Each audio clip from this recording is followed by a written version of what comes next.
Rich Eisen addressed the armchair analysts and online critics head-on. Shedeur Sanders just received his opportunity, and the backlash arrived immediately. Eisen responded with a clear, point-by-point case explaining why the criticism misses the mark. If you thought Shedeur's rise was rapid, Eisen's analysis puts it in proper context. Here's what he laid out on air. Already speaking in Cleveland high schools. Weekend after, flying out immediately to get to work. But his character's terrible, right? You know, and listen, oh, he interviewed bad, you know. According to who? The New York Giants? No offense, Bert. The same New York Giants that gave Daniel Jones a huge contract and let Saquon Barkley out the door. That's the intel we're trusting here? That was for him to celebrate. He just made, I mean, look, he put in work in college. He had the privilege of being coached by his father. Which we all would love and do. Turned around not one, but two programs in college football.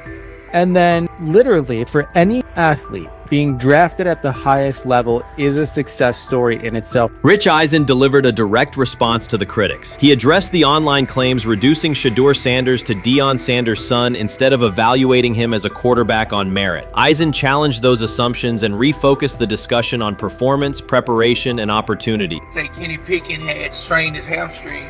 Shedeur, they say his first day in pass, 9 for 9, 2 touchdowns, no interceptions. They were just hating on this young guy. Within minutes, Rich Eisen delivered a structured breakdown, addressing each claim with evidence and dismantling weak narratives through clear analysis. He replaced speculation with data and kept the focus on what matters: decision-making, accuracy, leadership, preparation, and game management. The reality is simple. Shedeur Sanders was not given this opportunity. He earned it through performance and consistency against real competition. He accepted the role, met the standard, and handled the moment with professionalism and urgency. No shortcuts, no favors, just results and readiness. Eisen's point was direct. Evaluate Shedeur on his work, not assumptions, and acknowledge that he has justified the opportunity on the field. I've done it at 2 locations already, so it's simple.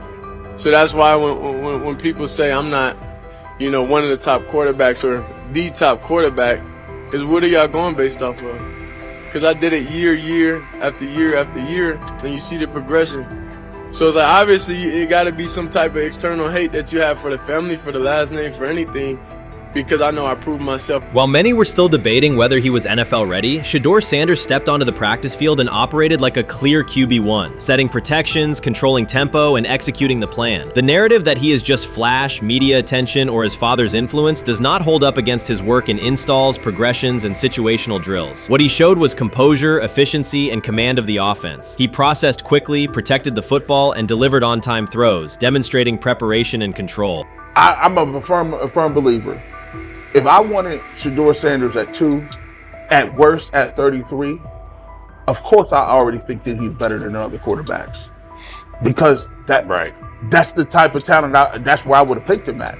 And if he was at 2 or 33, and he still had this same exact skill set, we would be talking about him starting and playing. Right. Well, there'd only be 3 quarterbacks. It'd be 3 quarterbacks, not 4. Yeah. But since he moved to the 5th round, that's cool. They might have to go along with it. But to me, I think if you ask who got the best tools, I'm going with Shedeur Sanders. From the first day of camp, he was not there to get by. He arrived to lead. There was no hesitation in installs, no lapses in fundamentals, just precise timing, clean footwork, and consistent velocity to every level of the field. He managed protections, controlled cadence, and delivered in situational work, showing command rather than learning on the fly. The approach was efficient and disciplined, with attention to detail and progressions and ball placement that reflected preparation, not improvisation. At the same time, Rich Eisen addressed the narrative directly and backed it with evidence.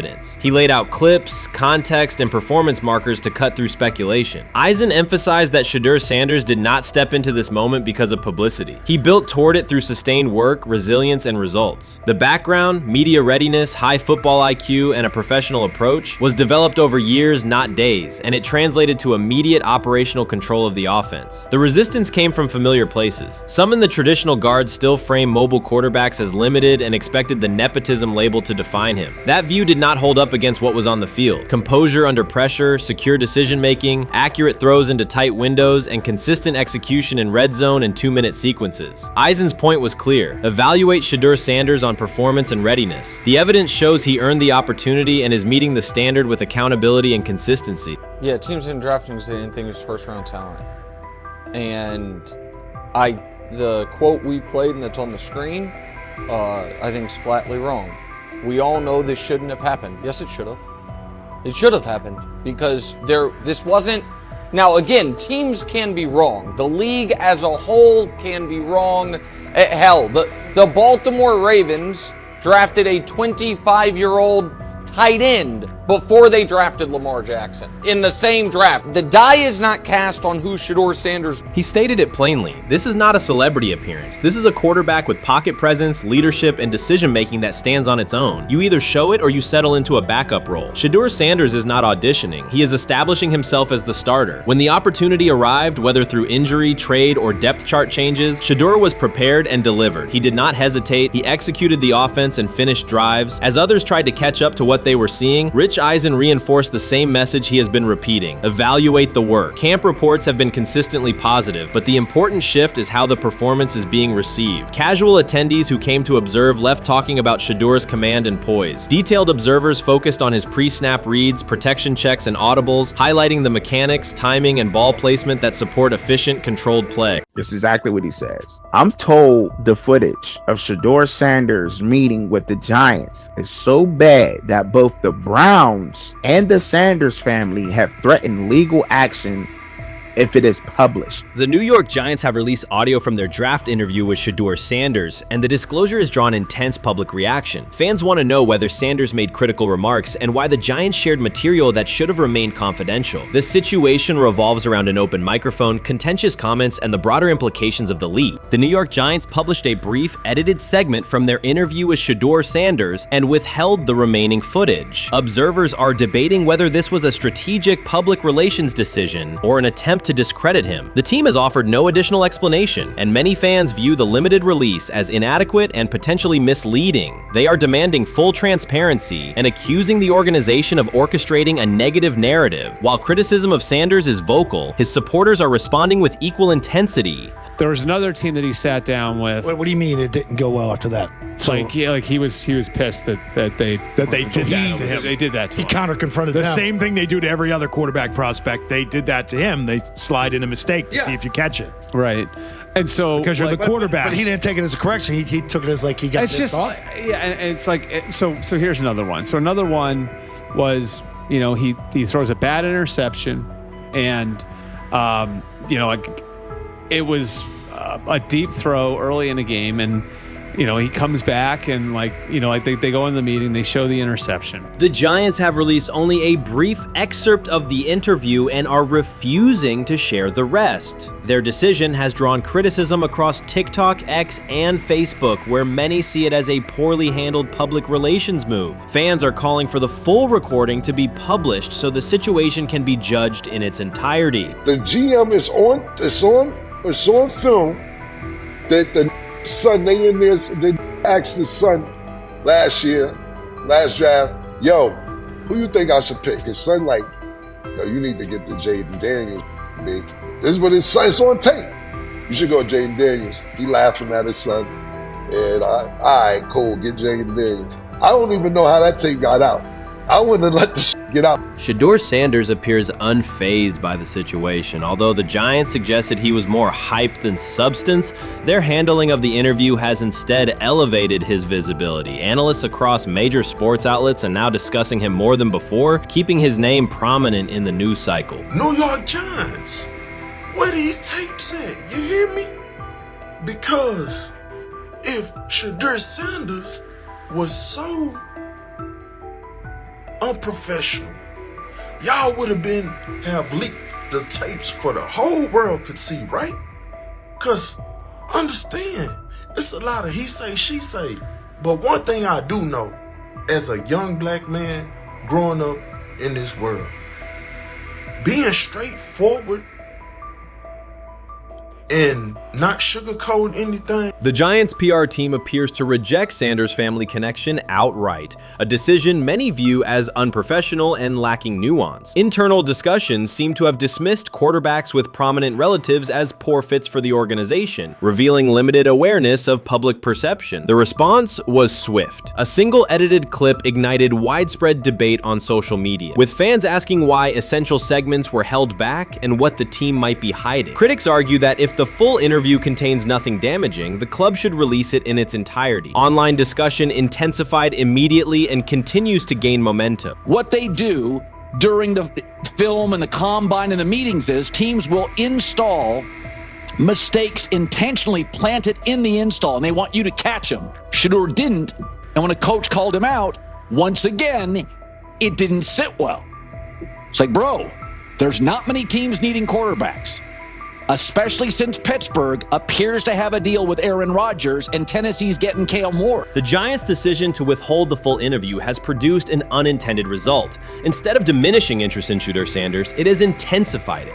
Media outlets and analysts are now examining every on-field rep, press comment, and public appearance as evidence of how he conducts himself under scrutiny. Each throw, adjustment, and answer is tracked and evaluated against league standards, reinforcing the view that he remains composed and professional. Many fans contend that the organization has misrepresented Sanders and suggest the issue may stem from the Giants' view of his father, Deion Sanders.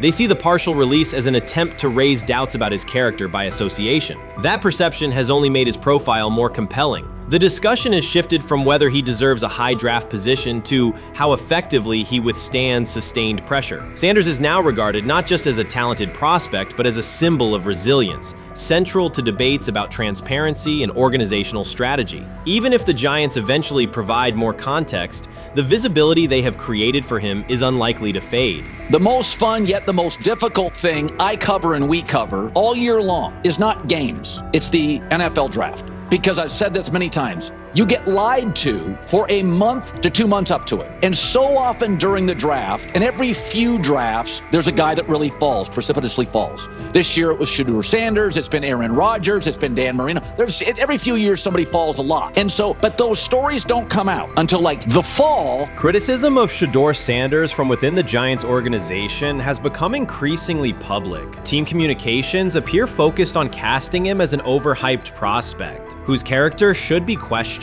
A narrative that seems aimed at shaping opinion rather than assessing performance. Yet each selective release or negative remark has instead amplified attention on Sanders and elevated his reputation. Efforts to confine him to a narrow, unfavorable image continue to produce the opposite effect, reinforcing his position as an underdog who endures external pressure. The debate has shifted from football analysis to broader concerns about narrative control and transparency. Fans, reporters, and online communities are still urging the Giants to publish the full interview, arguing that only complete context can resolve speculation. The organization's refusal to comply has intensified scrutiny and led many observers to conclude that the team underestimated public reaction and now faces questions it could have avoided with full disclosure. The tapes, the New York Giants have the tape. They definitely have the tape. It's confirmation that they had the tape. Shedeur didn't do nothing. It's what they saying he did. I'm gonna tell you what these mixed reaction right here. So we already know about the New York Giants, but the Pittsburgh Steelers head coach Mike Tomlin reported Miles Sanders' talent, but hesitated to draft him due to previous challenges with quarterbacks like Russell Wilson and Justin Fields, leading to more cautious approach. Las Vegas Raiders. Sanders met with Raiders at the NFL scouting combine and expressed enthusiasm about potentially joining the team. His familiarity with the West Coast offense and quick release was noted positive, though concerns about his ceiling. Hours after the Giants posted that short audio clip, the timeline never slowed. Comment threads filled with frame-by-frame breakdowns, lip-read attempts, and side-by-side comparisons of what was said versus what was left out. Reporters called league contacts. No one could explain why a franchise would stir this level of curiosity only to seal the vault. Each refusal sharpened focus on Shedeur Sanders, turning routine throws into national talking points. Analysts kept circling back to the same note. His cadence at the line looks unchanged, steady against the noise. Hashtags demanding the full interview, trend drop, and trend again. Podcast hosts bump scheduled segments to lead with the leak. Rival teams get asked how they would handle a similar situation, then quietly check their own archives. Inside Giants headquarters, the plan to shape the story looks less like strategy and more like a slow burn spotlight they can't switch off. And now every preseason snap, every media availability, every stray sideline camera angle gets fed into a loop that asks, what are they still hiding? The file remains locked. Curiosity keeps compounding. Until someone presses upload or steps to a podium and explains the redactions, the subject drifts away from depth charts and play design, fixing instead on secrecy, control, and the risk of underestimating how fast attention turns pressure into permanence.